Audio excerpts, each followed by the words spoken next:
The floorboards groaned under Sarah's feet. Each step echoed through the cavernous house. An antique clock ticked ominously in the hallway, a constant reminder of the passing time. Sarah was alone. Her parents were away for the weekend, a much-needed getaway to the coast. They had left her in charge of their aging Victorian home. The house was older than time itself, or so it seemed. It was filled with shadows and secrets, each creak and groan whispering tales of a forgotten era. Sarah usually loved the house's quirky charm, but this weekend a chill ran down her spine. Maybe it was the approaching storm, the wind howling outside like a banshee, or maybe it was the unsettling feeling that she wasn't truly alone. The air felt heavy, thick with anticipation. Sarah shivered, pulling her sweater tighter around her. There was a strange energy in the house tonight, a palpable tension that sent goosebumps crawling across her skin. She tried to shake off the feeling, telling herself it was just the storm, just the old house settling. But deep down, a primal fear began to stir within her. The flickering light of the television cast dancing shadows on the walls. Sarah had planned a weekend of horror movies, a marathon of screams and jump scares. She loved the adrenaline rush, the way a good horror film could make her feel truly alive. Tonight's feature presentation, a classic haunted house thriller. The opening scene showed a young woman alone in a darkened house, much like Sarah herself.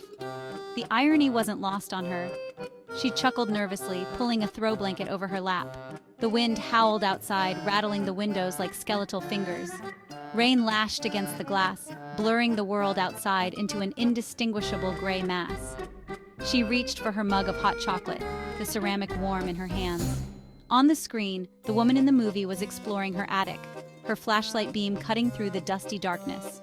Sarah took a sip of her drink, her heart already starting to race. She loved the suspense, the slow buildup of fear. It was all just a movie, she reminded herself. It wasn't real. The wind outside was getting stronger, its mournful wail filling the silence of the house. It seemed to claw at the walls, eager to find a way in. The old oak tree in the backyard swayed ominously, its branches scraping against the roof like skeletal fingers. On screen, the movie reached its climax.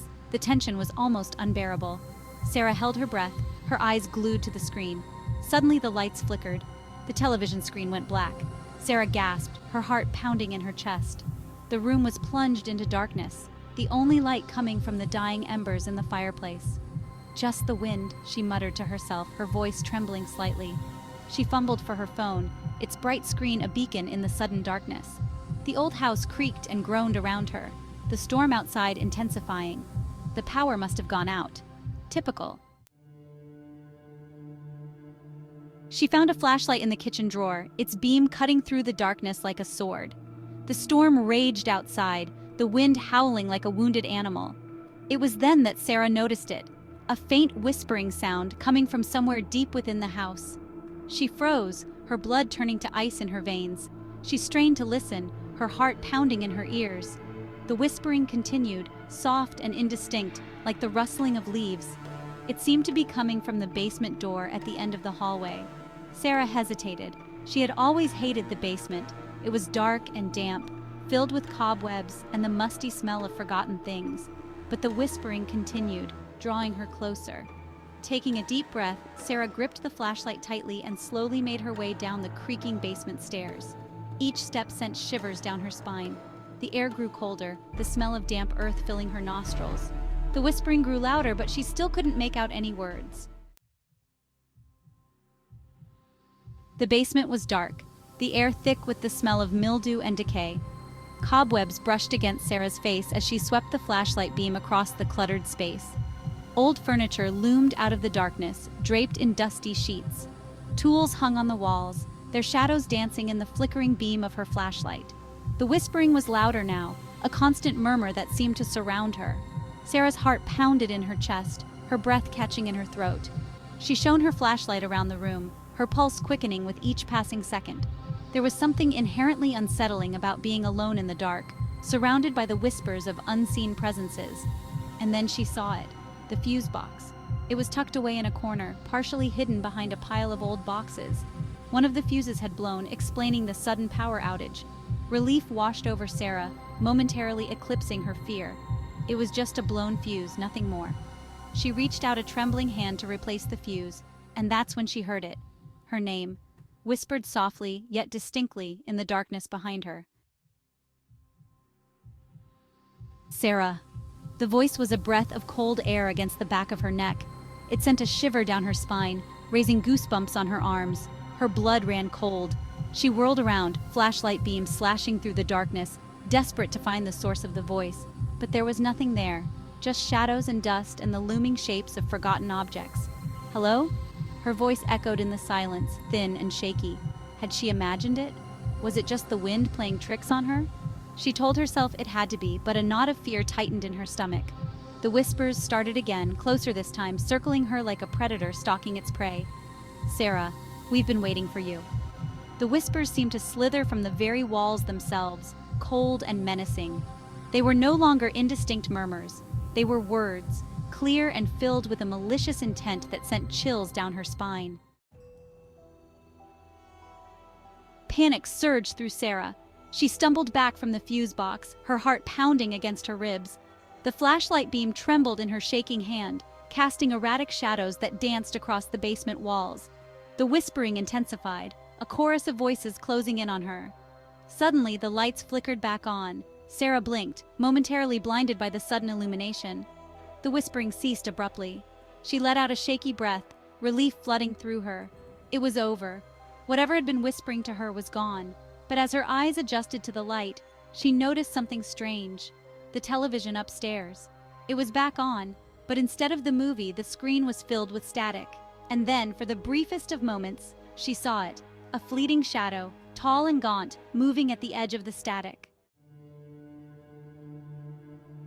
Terror, raw and primal, seized Sarah. She had to get out of the house, now. She scrambled up the basement stairs, her lungs burning, her heart pounding a frantic rhythm against her ribs. The whispers started again, fainter now, but undeniably following her. She fumbled with the doorknob, her fingers slick with sweat. It wouldn't turn. Panic surged through her as she rattled the door handle, but it was useless. The door was locked. She was trapped. The whispering grew louder, closer.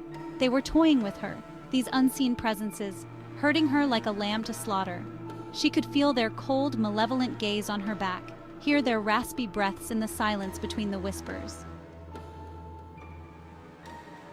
Sarah spun around, her back against the basement door, her eyes frantically searching the darkened hallway.